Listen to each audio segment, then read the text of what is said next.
नमस्कार दोस्तों, तारीख 8 अप्रैल 2024 भारत के विदेश मंत्रालय ने इंडिया पोर्ट्स ग्लोबल लिमिटेड के सिदबे पोर्ट के कंप्लीट इंटायर ऑपरेशन को टेक ओवर करने के प्रपोजल को अप्रूवल दे दिया। इसके साथ ही सिदबे पोर्ट जो म्यांमार में स्थित है, भारत का दूसरा ग्लोबल पोर्ट बन गया है, जिसपे इसके इंटायर ऑपरेशन पे भारत का कंट्रोल रहेगा।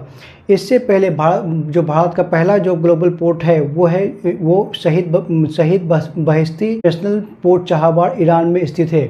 बट इन दोनों पोर्ट के बीच में थोड़ी सी डिफरेंसेज है। जहाँ पे ईरान के चाहबार में जो पोर्ट है वहाँ पे भारत का सिर्फ 2 टर्मिनल पे कंट्रोल है, लेकिन यहाँ पे सिदबे पोर्ट पे भारत कंप्लीट इंटायर ऑपरेशन पे कंट्रोल करेगा। ठीक है, तो आज के इस सेशन में हम लोग ये समझेंगे कि ये जो सिदबे पोर्ट है उसकी क्या सिग्निफिकेंस है और आने वाले टाइम में ये भारत को कैसे हेल्प करने वाला है। तो चलो शुरू करते हैं आज का ये वीडियो। तो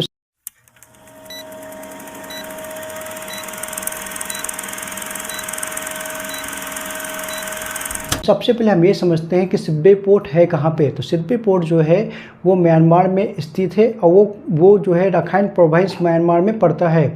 सिदबे पोर्ट का डेवलपमेंट जो हुआ है वो Kaladan multi modal transportation project के अंतर्गत हुआ है, जो भारत और म्यांमार के बीच में साइन हुआ था। इस प्रोजेक्ट के अकॉर्डिंग भारत के मिजोरम स्टेट को म्यांमार के सिदबे पोर्ट के थ्रू कनेक्ट करना है, कालादान रिवर के थ्रू होते हुए।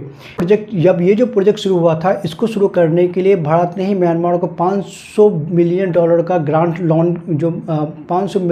ग्रांट दिया था म्यांमार को। इसके बाद इस पोर्ट का डेवलपमेंट शुरू हुआ था और 9 मई 2023 को इस पोर्ट को इनॉग्रेट भी कर दिया गया था। भारत के जो इंडियन मिनिस्टर श्री सर्बानंद सोनोवाल के द्वारा 9 मई 2023 को इसका इनॉग्रेशन भी ऑफिशियली कर दिया गया था।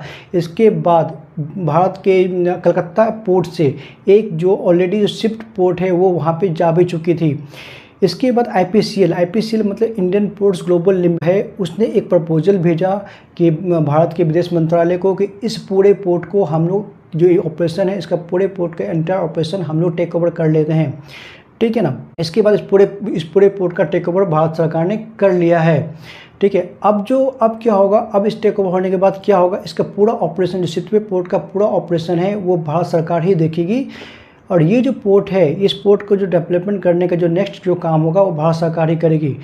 इस पोर्ट का इस एग्रीमेंट का जो टर्म्स कंडीशन इस तरह है कि ये पोर्ट लॉन्ग टर्म लीज पे लिया गया है भारत सरकार के द्वारा, और इसमें हर 3 साल पे इस लीज को जो एग्रीमेंट को बढ़ाया जाएगा।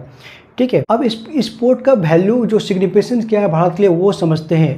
जो अपना नॉर्थ ईस्ट एरिया है ना, वो क्या है, वो काफ़ी कनेक्टिविटी काफ़ी प्रॉब्लम आती है। वहाँ पे जो ट्रांसपोर्टेशन जो चार्जेस होते हैं, जो बाहर स्टेट से आते हैं, काफ़ी ज़्यादा महंगा होता है, काफ़ी ज़्यादा टाइम कंज्यूमिंग होता है। लेकिन जब इस सिदबे पोर्ट पे कंट्रोल हो जाएगा तो सामान जो है वो नॉर्थ स्टेट तक पहुंचना बहुत आसान हो जाएगा। ठीक है, अब इसमें होगा कैसे, तो ये मतलब कालादान जो रिवर पे जो प्रोजेक्ट बनने वाला है, कालादान रिवर पे जो मल्टी मोडल ट्रांसपोर्टेशन प्रोजेक्ट बनने वाला है, तो ये क्या करेगा, इस प्रोजेक्ट के थ्रू भारत के 2 स्टेट मिजोरम और त्रिपुरा जो है वो कनेक्ट हो जाएंगे। तो सबसे पहले ये समझते हैं कि मिजोरम कैसे कनेक्ट होगा।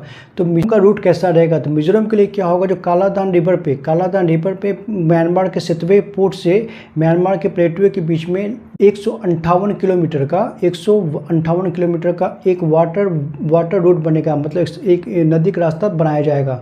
उसके बाद जो म्यांमार का प्लेटवे से म्यांमार और भारत का जो बॉर्डर है, मिजोरम का बॉर्डर है, जोरिनपुरी तक 109 किलोमीटर का रोड रूट बनेगा, जहाँ पे माल जो है वो भारत के बॉर्डर तक पहुँचेगा, वहाँ से वो इंटर कर जाएगा मिजोरम में।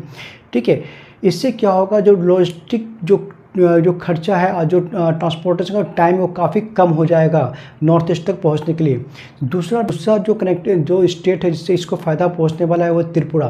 त्रिपुरा में पहुंचने के लिए क्या होगा कि म्यांमार के सितवे पोर्ट से जो डायरेक्ट रूट जो है वो बनेगा, वो म्यांमार के सितवे पोर्ट से जो डायरेक्ट रूट होगा वो कहाँ तक बनेगा, सरबुम त्रिपुरा तक बनने वाला है। इसका जो रूट तय हुआ, सबसे पहले क्या होगा, जो कलकत्ता से माल निकलेगा वो बांग्लादेश से टेकनाफ बंदरगाह तक जाएगी। उसके बाद टेकनाफ बंदरगाह से जो माल है वो सड़क के रास्ते जो सरबुम भारत और त्रिपुरा का जो बॉर्डर है सरबुम तक वो जाएगा, वहाँ से वो इंटर कर जाएगा आपको त्रिपुरा में।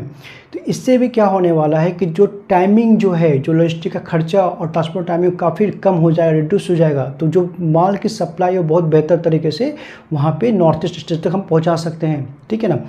अब लेकिन ये प्रोजेक्ट तो बन गया, बट इसके पीछे भी थोड़ी बहुत प्रॉब्लम अभी भी दिख रही है। अब इसमें एक ये समझने की बात है कि इसमें थ्रेट्स क्या है, आने वाले टाइम में क्या प्रॉब्लम हो सकती है। तो इसको समझने के लिए सबसे पहले हम लोगों को समझना पड़ेगा आज का जो कंडीशन है म्यांमार के उसको। जैसा कि हम सब लोग जानते हैं म्यांमार में क्या है कि लॉन्ग टर्म से ना मिलिट्री का शासन चलता है। अभी जो मिलिट्री का जो शासन है, जो मिन यांग हुइंग का जो शासन जो फरवरी 2021 से जो सत्ता में, वो अब तक का सबसे क्रूअल शासन है।